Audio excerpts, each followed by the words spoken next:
and welcome to this CNC tutorial where we're going to walk you through from beginning to end, from setting up the file in Vectric through to importing the file in your CNC software and your CNC machine, and then running the paths on the CNC to finish up the product. It's pretty standard three-dimensional carve. There's a lot of good YouTube videos out there to really zero in and dial in. This is really just an initial overview at the beginning. If you want me to do a more detailed version of this, let me know in the comments. I'm happy to provide a step-by-step approach where we really kind of scrutinize every decision that we go through on this process. So with that, let's jump in.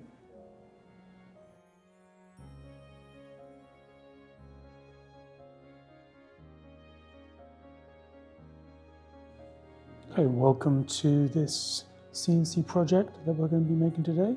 We're going to be building a three-dimensional T-Rex fossil. So the first thing we need to do when we open up our Vectric spire file is to set our material settings, a job setup effectively. So width, height, thickness, date and position, whether you want to have your 0 point bottom left corner, whether your 0 position is at the top of the surface or your bed.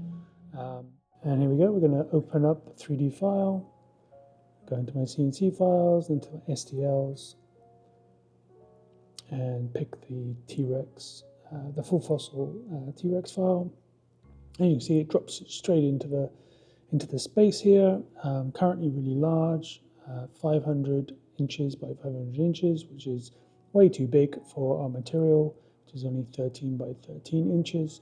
So first thing we're going to have to do is change the dimensions of the model.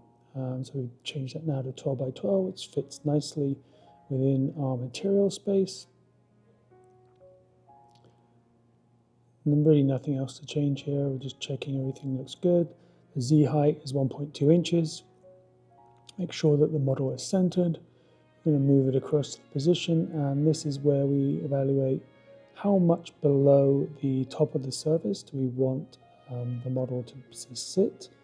So we're just adjusting this so that we can get minimum cut depth, but maximum details. I'm not cutting out any details that we do want to keep. So just checking all around, that looks pretty good. I'm going to import it, and that's now dropped it into our Vectric file. I'm going to bring up our toolpaths on the right hand side, and we have no toolpaths generated at this stage. It's a brand new file. So the first thing we're going to do is do the roughing pass. We're going to adjust the material settings.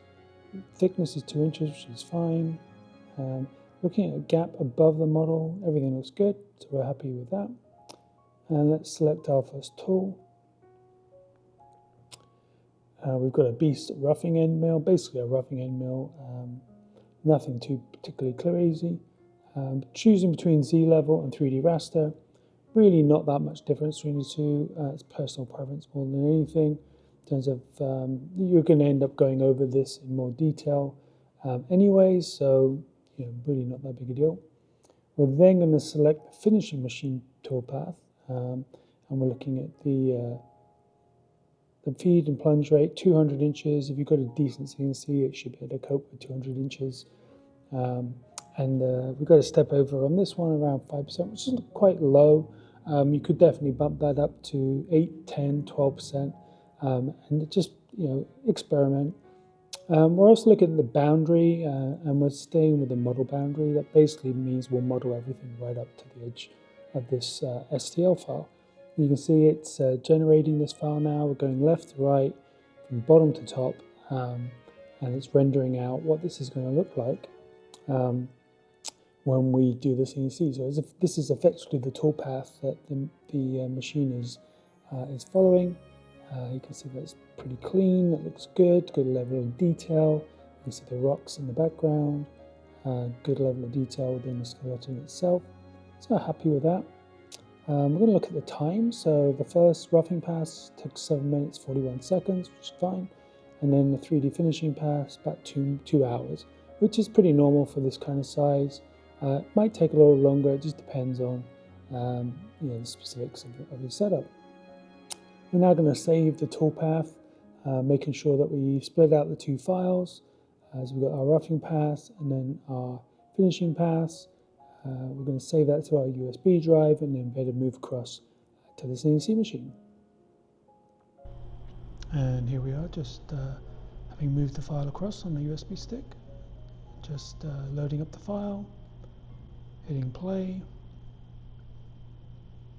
and sending it to the CNC machine to carve out.